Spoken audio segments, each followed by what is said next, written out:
President Trump's special assistant, Cliff Sims, who also serves as director of White House message strategy, is just an all-around great position from what I see. He takes time out of his very busy schedule to be with us here on the Rich Stevens Show, and that says a lot. Chris, how are you today? Rich, I'm sorry for being late, but I wouldn't have missed it for the world. Well, I appreciate it. Should I ask what happened?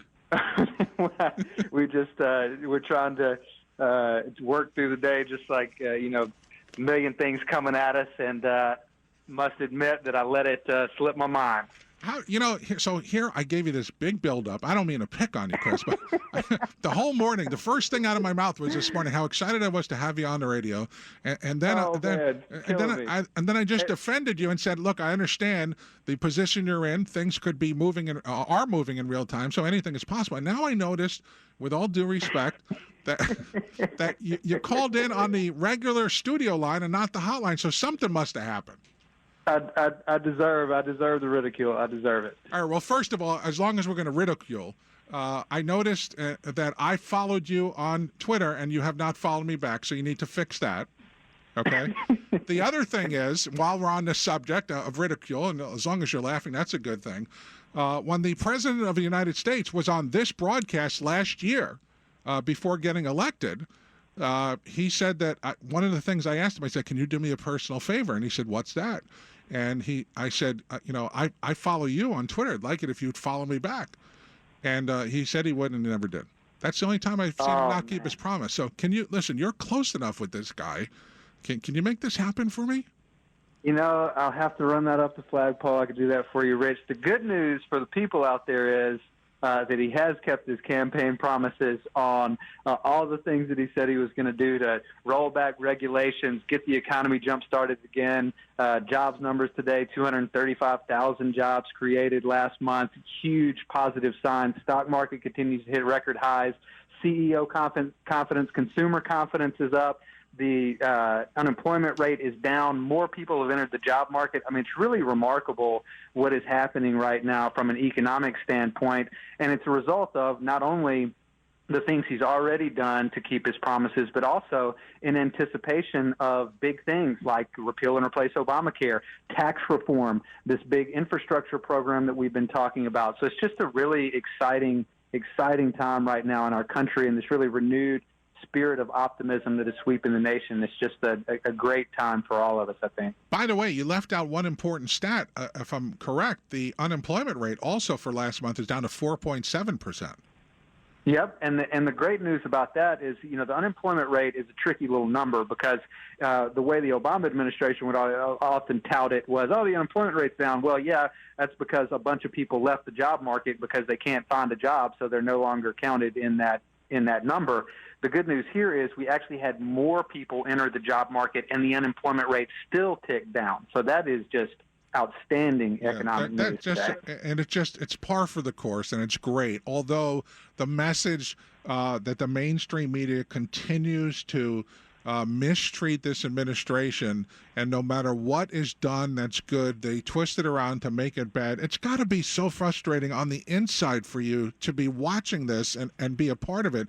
And by the way, before you answer that, that's why I'm seriously honored to have you on the broadcast today, because we get, and excuse the expression, but then I get to hear it from the horse's mouth. Like when the president is tweeting, I appreciate that because I know he's writing it. Sure.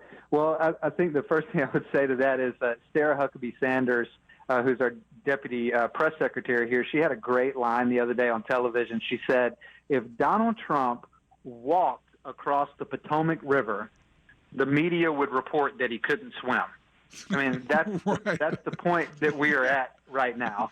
But it's just, it's become a part of our daily routine here. We understand that that's what's going on, and that's why, they love to criticize the president for tweeting. But it cuts through all that nonsense, gets a message directly out to the people. And you're right. When he tweets, people know it's him. And there's an authentic connection with the folks through social media that's been so powerful. And so, we expect him to continue to do that. Right. And the best part is when he tweets the way he does, the mainstream media is so flabbergasted. They don't even know what to do because nobody's ever done this before. We're talking to President Trump's special assistant, Cliff Sims. Tell me, Cliff, what's the actual vibe behind the scenes, the stuff that we don't see? What is it like? Well, for those of us, especially who are on the campaign, just being here and kind of the culmination of all that work and feeling like we were part of this movement nationwide. So it's just something really cool about that to be a part of. And there's also just kind of a pinch yourself factor to coming to work in the White House every day. I mean, I could say that from a personal perspective, that every day there's just like this kind of excitement with everything we do, because we all kind of realize that, you know, in all of our lives, this is the moment where we will be able to have the greatest impact on this country that we all love so much.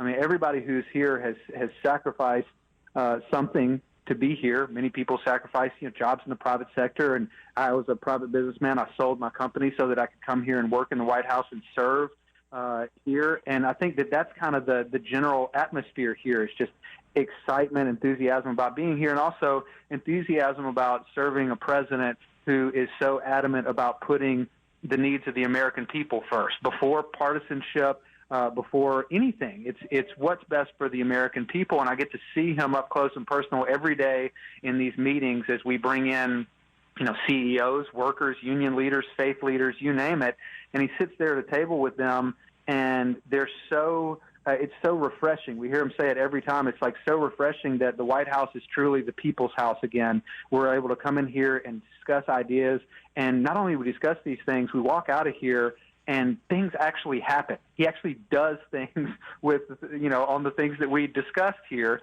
And I don't want to break any news quite yet, but I would say that people can watch out next week. You're going to see the president taking action on one of the listening sessions that he had here at the White House. It's going to be very exciting from a job. Hold up, Cliff. You break some news. Go ahead. Tell me. Give me a little bit more. I can't do it. Come on. I can't quite do it. Just a little bit. Just watch out. You're the first show that anybody's even known. Just watch out next week. Okay. What day next week are we talking about?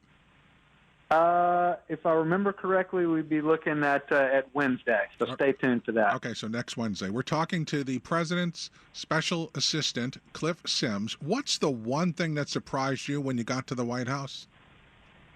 Never having worked in government before, and I lived in Alabama. Actually, I'm a Florida boy. Grew up in Florida. What part? Where in Florida? I was in the Panhandle, so not quite down there where you guys are at. I was in Crestview. But being on the outside, those of us who just kind of live our lives every day, and we care about being able to put food on the table for our family, and safety and security and those kind of things. We just kind of live our lives, and we watch the news and kind of see what's going on at a glance, because we got like more important things going on. And here, being in this bubble, everyone in Washington, D.C. is just so enamored by inside the Beltway culture and everything that happens here. And it's just like, man, it's sometimes it's hard to tell what the regular folks out there are thinking, because we're so inundated by this inside the Beltway stuff. And that's one of the things I think that the president has been really smart about, is he makes it a point to continue to travel around the country and interact with real people and bring real people in here to the White House, because that's the only way that you can kind of maintain some sense of what the people actually think about what's going on, not what the pundits, not what the inside of the Beltway crowd does. So that's kind of been surprising to me, is just how much of a bubble there is in this city. Yeah, I think it was great to watch the campaign, and people like you who did so much to help get this guy elected made a tremendous difference. And now that you're part of the behind-the-scenes stuff, I got to tell you, and another great example is when you put some of these videos on Twitter and on Facebook, you personally, a different angle than the mainstream media shows. For example, when the White House was opening to tours the other day, your video was so much more impactful than what the media showed. And that's the kind of stuff that I think is great. We've never had access like this before, Chris. Yeah, and we're working on that, too, to do more. We really want to show people behind the scenes what's going on here. For all the media complaints here, we actually allow much greater access than administrations in the past.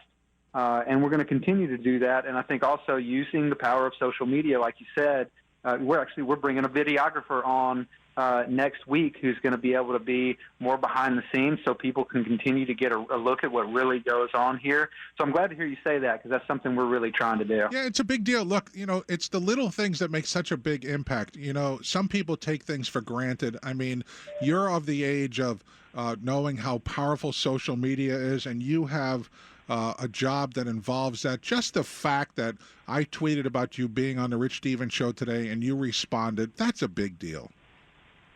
Yeah, no, and that's that kind of authentic touch that we want to have here. We want to interact with people, and people can, shoot me a tweet anytime at csims45 on Twitter, and I'd love to hear, anything that folks have to say, good or bad. I mean, right now, Obamacare repeal and replace is a big deal, and we're going to be opening up the whitehouse.gov website for people to be able to send in their stories about how Obamacare has impacted them.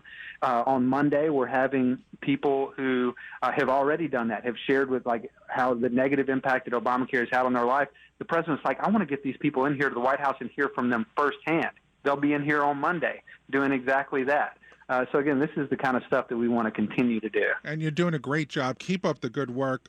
We will have to – by the way, don't forget to follow me back so I could direct message you, because I want you to come on the show again.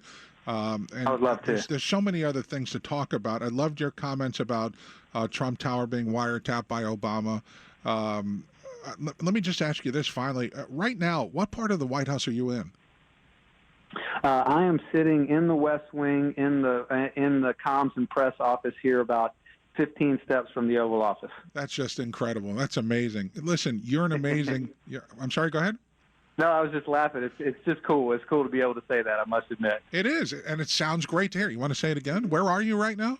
That's right. In the comms and press shop, about 15 steps from the Oval Office. All right. That's good. That's really good. And listen, we will have to get you on again. Maybe we get you on as a regular thing, Cliff, because there's so many things that we try to bring the message that we get directly from you people. As you know, I'm friends with some other people in the White House, so I get some information from obviously the right sources. But the mainstream media continues to pull down this administration, and it's so disheartening, and we just want to get the right message out.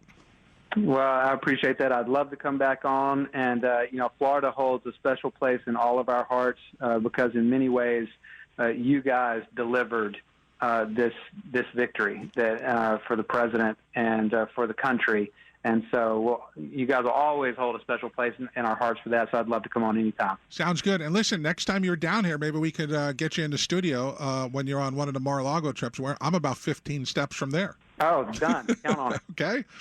So I'll look for you to follow me back on Twitter, Cliff Sims, the White House Message Strategy Director and the Special Assistant to the President of the United States. I appreciate you taking time out of your busy schedule to be with us on the Rich Stevens Show today. Thanks so much. I enjoyed it. Thank you. We'll talk to you soon. All right. Bye-bye. Thank you. What a great guy. 15 steps away from the Oval Office as we speak. You can't get much higher than, well, I guess you could, 15 more steps. All right. Quick timeout, running a little bit behind, but it was worth it, right? This is the Rich Stevens Show.